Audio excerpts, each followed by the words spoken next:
Okay guys, quick help. A few of you weren't sure about the one with the grid here. So I've made my graph. As you can see, it's not the best, but I've made my graph. I have the Y and the X axis, and I have, make sure it's in here, I'm not missing any of it, and I have my line. Well, the first thing I need to do is I need to find where these points are on my graph, because I need my points to put in the formula. Well, remember, all of ours are X and Y. X goes first, Y goes second. If you're moving to the left over here, or if you're moving down, your number is going to be negative.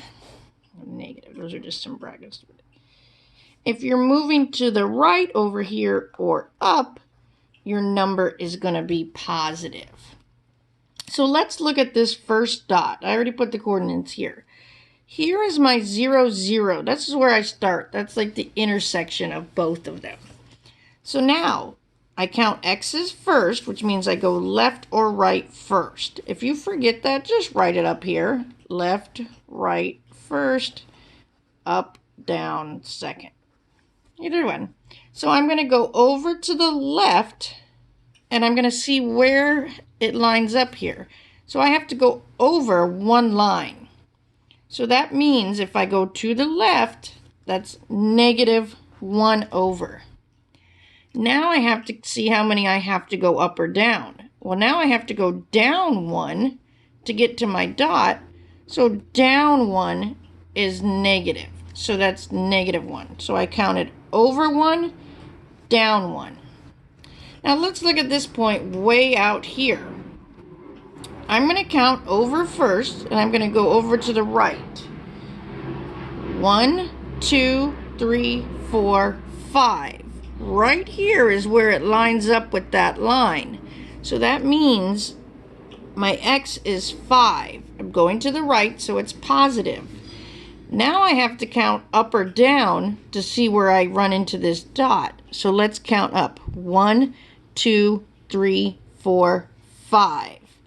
So I counted up, that's also positive, so I went 5 up. So remember, left or down is negative, right or up is positive. Now that I have those two, I can come down here to my formula. And I'm going to write my points down here. I had negative 1, and I had 5, 5. Remember, our points are X, Y, X, Y. So we'll call this guy X1, we'll call this guy X2, we'll call this guy Y1, and this guy Y2.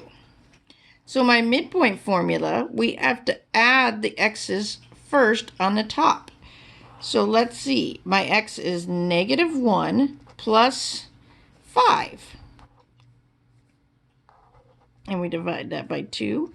Now this one, my Y1 is also negative 1, and my Y2 is also 5. They won't always be like that, but in this case they are. So now I add this, negative 1 plus 5. Well, it's just like taking this negative 1 away from this 5.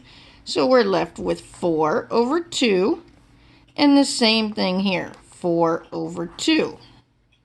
We divide these, and 4 divided by 2 is 2.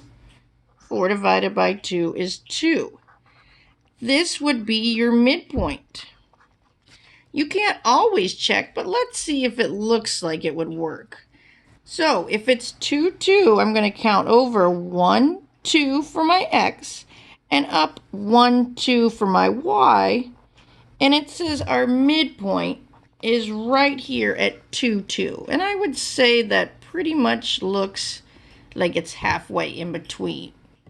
So hopefully this helps you. You can stop it and pause it and go back. If you definitely need any more questions, please let me know. Otherwise, see if this helps you guys, and good luck.